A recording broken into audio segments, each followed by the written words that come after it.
Hello বন্ধুরা, কেমন আছেন? আশা করি আপনারা সকলেই ভালো আছেন। সো বন্ধুরা, এই ভিডিওর মাধ্যমে আমি আপনাদের দেখিয়ে দেবো যে কীভাবে আপনি ইমোতে স্টোরি দেবেন। ঠিক আছে? সো আমিও ব্যাপারটা জানতাম না, আর যারা যারা প্রথম নতুন করে ইমো খুলেছে তারা তো জানেই না যে কীভাবে ইমোতে স্টোরি দিতে হয়। যেমন ফেসবুকে স্টোরি দেওয়া যায়, হোয়াটসঅ্যাপে স্টোরি দেওয়া যায়, তেমনটা কিন্তু ইমোতেও দেওয়া যায়। সো অনেকেই ব্যাপারটা জানে না, তাদের জন্য এই ভিডিওটা। সো আমিও যখন প্রথম ইমো ইউজ করতাম তখন কিন্তু আমি জানতাম না যে ইমোতে স্টোরি দেওয়া যায়। তো আস্তে আস্তে আমি জেনে গিয়েছি, এই জন্য আমি ভাবলাম যারা নতুন ইমো ইউজার তাদের কাছে আমি কথাটা শেয়ার করি, এই জন্য এই ভিডিওটা। তো সিম্পলি আপনারা ইমো ওপেন করবেন, ঠিক আছে, ইমোতে স্টোরি দেওয়ার জন্য। সো এটা আমার ইমো দেখতে পাচ্ছেন। আর এই ইমোতে স্টোরি দিলে কিন্তু আপনারা অনেকেই দেখতে পাবে আপনার ইমোতে, আপনি ইমোতেও ভাইরাল হতে পারবেন। ঠিক আছে? সো এইবার আসি ইমোতে স্টোরি কীভাবে দেবেন।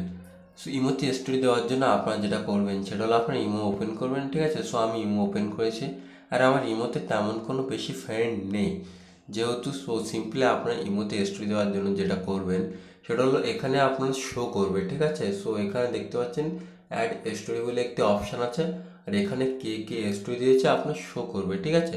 সো দেখি এখানে। সো এখান থেকে আপনি স্টোরিটি যেভাবে দেবেন সেটা হলো এখানে দেখতে পাচ্ছেন অ্যাড স্টোরি আছে। ঠিক আছে? তো সিম্পল আপনারা অ্যাড স্টোরির উপর ক্লিক করবেন।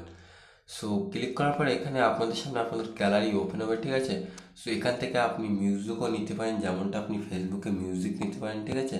এখানে আপনার মিউজিক নিতে পারবেন, আর এখান থেকে আপনি লিখতেও পারবেন। ঠিক আছে? সো এখানে আপনি লিখতে পারবেন আপনি কী কী লিখবেন। এখানে আপনি ফন্টও পাল্টাতে পারবেন। ঠিক আছে? যেমনটা ইচ্ছা আপনি তেমনটা করতে পারবেন, যেমনটা আমরা ফেসবুকে করে থাকি তেমনটা কিন্তু আপনি ইমোতেও করতে পারবেন। ঠিক আছে? সো এবার আসি এখান থেকে আপনি ক্যামেরা, মানে আপনি এখান থেকে ফটো কিন্তু তুলতে পারবেন, কোনো অসুবিধা নেই। সো এইভাবে কিন্তু আপনি স্টোরি দিতে পারবেন আপনার ইমোতেও। ঠিক আছে? আর এখান থেকে অনেকেই কিন্তু আপনার ইমো স্টোরি দেখতে পাবে। সো বন্ধুরা, আজকের ভিডিও এই পর্যন্ত। আর এই ভিডিওর মাধ্যমে আমি এখানে দেখিয়ে দিলাম যে কিভাবে আপনি ইমোতে স্টোরি দিবেন।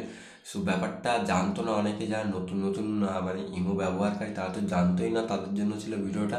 সো বন্ধুরা, ভিডিও এই পর্যন্ত। আর এই ভিডিওটা যদি আপনাদের কাছে ভালো লেগে থাকে তাহলে একটু অবশ্যই লাইক করবেন। সো বাই, টেক কেয়ার, আর নিজের খেয়াল রাখবেন।